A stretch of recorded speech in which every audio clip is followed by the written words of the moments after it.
Olá, estamos começando mais um podcast Energia em Debate. Dessa vez recebendo o Dr. Marcelo Cruz, diretor executivo da Eneva, um dos grandes produtores de energia no Brasil. E nós vamos começar essa conversa, Dr. Marcelo, sobre a importância da produção de energia dentro do setor elétrico brasileiro a partir de térmicas.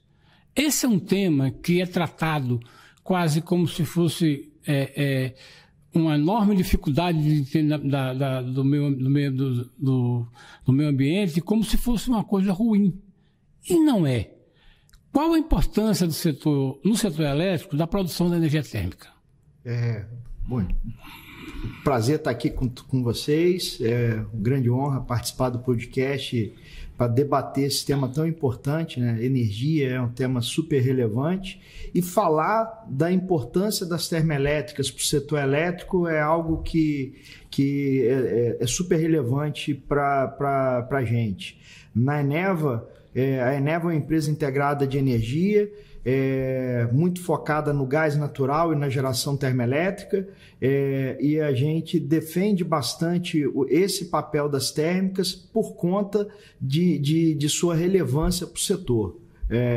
Quando a gente enxerga como está desenhado o setor de energia, assim, você teve um grande crescimento e desenvolvimento 3, 4 décadas atrás a partir da hidroeletricidade.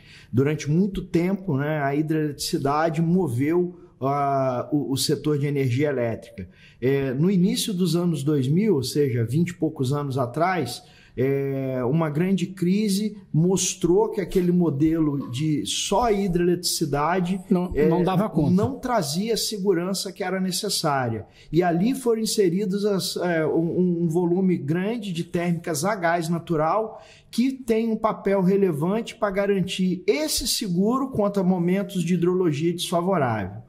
Com a evolução do setor, né, a partir aí de 2000, final da década de 10, início da década de 2020, a gente passa a ter uma penetração muito grande de renováveis intermitentes, primeiro as eólicas e mais recente a solar, e a gente passa a ter outro tipo de dinâmica dentro do setor, né? Você passa a ter um complemento de energia por parte dessas fontes, mas você agrega um desafio a mais para o operador por conta da intermitência. E aí a termoelétrica, que já tinha um papel relevante de garantir o seguro para os momentos que a chuva não caía, agora ela tem um segundo papel também muito importante, que é de garantir o atendimento à demanda de potência nos momentos que as renováveis não estão injetando potência na rede. Então, hoje a gente já tem uma situação, principalmente no segundo semestre do ano, quando a disponibilidade de hídrica nas usinas a fio d'água reduz bastante, né? Você sai de quase 20 GB para menos de 3 na região norte, Belo Monte, Santo Antônio, Giral. Você precisa de ter um complemento de potência e você precisa de térmica para poder atender esse complemento para o momento que o sol se põe, né? Porque durante o dia a gente tem um excesso de oferta por conta do crescimento muito grande, em especial da MMGD, né? A geração solar distribuída, só que durante a noite o sol não brilha e você precisa Às vezes o vento não roda. O vento não venta, a chuva não cai, o sol não brilha e a gente precisa de ter uma fonte que seja despachável. E assim, a gente entende a questão relevante e importante da sustentabilidade, mas, né, no setor de energia a gente tem que estar buscando o trilema. Você tem que ter a sustentabilidade, mas você tem que ter os preços, né, competitivos e, por fim, você precisa de ter a segurança. Se essas 3 pernas do triângulo não funcionam de forma adequada, você vai ter um desequilíbrio. Então, a gente enxerga que as térmicas, em especial as térmicas a gás, elas têm um papel super relevante para trazer essa segurança e dar resiliência para o setor de energia elétrica. O senhor fala uma palavra que eu acho que é estratégica dentro do setor e é preciso que talvez o setor de térmica tenha que trabalhar mais isso em termos de imagem pública. A térmica é um seguro Antigamente era acionado ocasionalmente, agora é um seguro que é acionado todo dia, toda noite. Mas eu queria perguntar ao senhor como é que foi o acompanhamento, ou como foi a evolução dos parques de térmica no Brasil. A gente partiu de alguns outros combustíveis e hoje nós chegamos a gás. Queria que o senhor falasse um pouco sobre a eficiência de uma usina térmica produzida a gás, especialmente os novos projetos que estão acontecendo e a adição de novas tecnologias. Isso vem se dando e é uma rota que vamos percorrer, não só produzir energia a partir de gás, mas produzir energia a partir de gás melhor. É isso? Como é que tem se dado? Vamos lá. As primeiras térmicas que o país instalou antes dos anos 2000 eram térmicas a óleo combustível, já tinha essa visão do seguro, né, do seguro contra situações de hidrologia desfavorável e até questões de restrições elétricas pontuais, porém era um parque muito diminuto, muito pequeno, tanto que não fez frente ao problema hidrológico ali do final da década de 90 e tivemos aquele racionamento ali de 2001. E em 2001, por conta do racionamento, o governo, na época, criou o PPT, Programa Prioritário de Termoeletricidade, com a ideia de agregar potência termoelétrica ao sistema, ou seja, energia termoelétrica ao sistema, a gás natural. Por que o gás natural? Porque entre os combustíveis fósseis é o que é o mais sustentável e por conta das tecnologias de geração, você consegue chegar com tecnologias de geração que ofertam flexibilidade e também eficiência. Então, muitas centrais termoelétricas foram instaladas no bojo do Programa Prioritário de Termoeletricidade. A maioria dessas térmicas estão aí até hoje. São térmicas ali construídas entre 2002, 2005, 2006. Depois, com os leilões, né, a revisão ali do modelo do setor em 2004 e a expansão, a garantia da segurança vindo através de leilões no mercado regulado, você ainda agregou uma série de projetos, né, termoelétricos e por que termoelétricas a gás geralmente eram os projetos mais vencedores para esses leilões, por conta do binômio ali eficiência e competitividade, né? Você consegue ter equipamentos de geração num nível de eficiência interessante, assim, hoje uma central termoelétrica em ciclo combinado ela pode trazer uma eficiência superior a 60%. E aí vai depender muito do que é o regime, do que é o requisito do sistema. Se o sistema precisa de despacho por mais tempo, ou seja, precisa de mais energia dessa central, ele deve preferir o ciclo combinado, que vai agregar eficiência e mais competitividade no custo da energia entregue. Agora, se ele precisa de flexibilidade e o nível de operação, o fator de utilização desses ativos sejam mais baixos, a tendência é que opte pelo ciclo aberto, né? Para os leilões de capacidade, por exemplo, onde o requisito de flexibilidade ele é mais preponderante do que o requisito de eficiência, a tendência é que centrais de ciclo aberto sejam preponderantes como a solução. Uma questão que o senhor fala que é importante aí é sobre a capacidade de resposta imediata de uma usina térmica, e principalmente de uma usina térmica a gás. As usinas hoje térmicas, elas podem entrar no mercado da produção de energia para a eletrificação de projetos da economia, ou seja, o conceito de que você precisa de energia elétrica e você precisa de energia elétrica competitiva e que você precisa de energia firme. Na sua visão, o setor de produção de energia térmica tem um mercado a percorrer? Por exemplo, quando a gente diz que o consumo de gás no Brasil não está crescendo, principalmente na área industrial, o setor térmico vê isso como uma oportunidade ou seria apenas produzir energia para o consumo? Como é que o senhor vê isso? Vamos lá, vamos falar um pouco desse ponto que você comentou da estagnação da demanda de gás. Né? Se a gente pegar os últimos 15 anos, a demanda de gás para o segmento não termoelétrico, seja indústria, veicular, residencial, ela praticamente não cresceu. E por que não cresceu? Na verdade, até encolheu, né? O que aconteceu?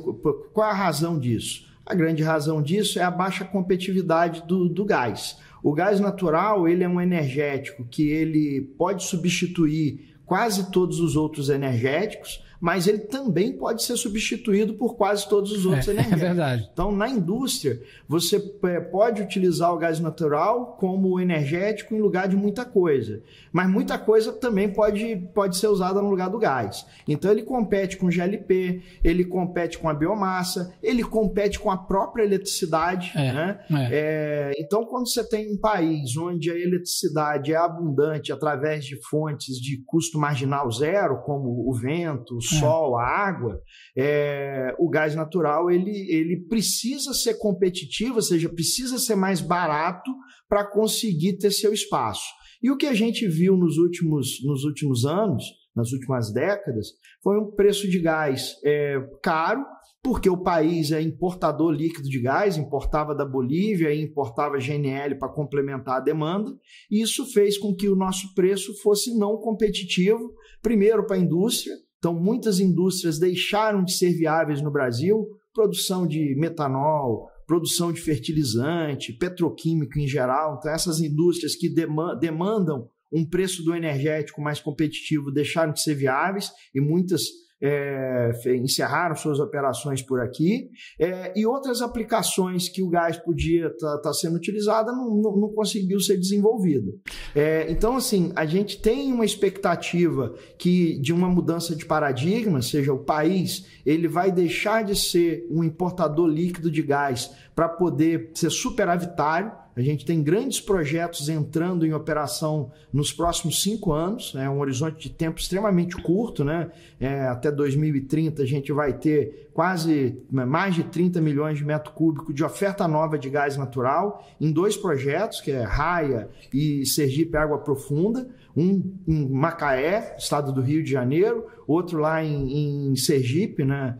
No estado de Sergipe, e eu acredito que isso pode ser uma mudança de paradigma para o mercado de gás, porque lei de oferta e demanda, se vai aumentar a oferta muito maior do que a demanda atual, a tendência é que o preço fique mais baixo, fique mais competitivo, e isso cria oportunidades, seja para alavancar a indústria, uma reindustrialização, desenvolvimento de atividades que hoje não são viáveis, podem passar a ser, uma oportunidade de desenvolver também mercado para esse gás no transporte, que é a rota mais rápida de descarbonizar o transporte, ou seja, reduzir o nível de emissão do transporte, colocar o gás no lugar do diesel no transporte de carga pesada, né, por exemplo, e por que não utilizar parte desse gás também para o setor de energia, agregando essa segurança energética que é tão importante para o setor. O senhor acha que qual é a sua opinião sobre o custo que o gás tem que pagar? A sua empresa compra gás para produzir energia.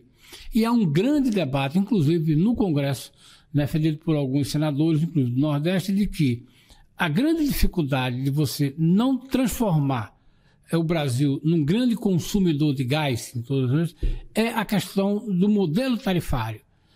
A conta que uma empresa como a Eneva tem que pagar na hora para receber a molécula. Como é que o senhor analisa isso e que sugestões o senhor teria, já como é um operador disso, para baixar dessa linha de $14, né, por milhão de BTUs? Então, como eu falei, hoje o consumidor final paga caro no gás, porque o Brasil é importador e você tem todo o custo de um mercado global que em alguns momentos o preço está mais aquecido, né? Como, por exemplo, naquela época da guerra Ucrânia com Rússia, o preço subiu demais, em outros momentos o preço acomoda, fica mais baixo, mas o fato de ser importador desse combustível faz com que o preço aqui dentro fique mais alto. Se a gente mudar de paradigma, como eu comentei, a gente vai ter mais oferta do que demanda. Então vamos olhar para países que são exportadores, né? Vamos pegar então casos como Estados Unidos e agora Argentina, né? Que com Vaca Muerta também tem uma sobreoferta de gás natural. Nos Estados Unidos, por exemplo, que foi importador durante muito tempo e com o advento do cheio no final ali entre 2007 e 2010, virou de importador para exportador. Hoje o gás lá é vendido no mercado interno a $3. 3 e pouco, né, que é o Henry Hub. Se no Brasil a gente chegar perto desse valor, não precisa nem chegar em $3, se chegar perto desse valor, a gente vai estimular muitos outros usos do gás natural, eu não tenho dúvida disso. Seja para a indústria, seja para o transporte. Então, assim, você sair de um preço de molécula que hoje o valor praticado, né, no mercado não termoelétrico é algo aí em torno de 6,5, 7, e quando você agrega todo o custo de infraestrutura, verdade, né? Transporte de gás, distribuição, impostos, vai chegar aí nesse 13, 14, a gente acredita que tem um potencial grande da molécula cair para valores muito mais baixos, né, por conta do aumento da oferta, e as próprias infraestruturas, né, pelo menos o segmento de transporte já está passando por uma grande revisão tarifária, que também existe uma expectativa grande de redução desse custo, e vai ter uma discussão subsequente, que também vai ser importante, que é o custo da distribuição, né? As distribuidoras de gás hoje praticam também valores que tornam o preço para o consumidor final pouco competitivo, em especial para o industrial. Então a gente precisa sim, o primeiro passo, que é a mudança de paradigma, é aumentar a oferta. Não tem, assim, não é por canetada que o preço vai cair. Você tem que ter mais oferta do que demanda, o preço vai cair.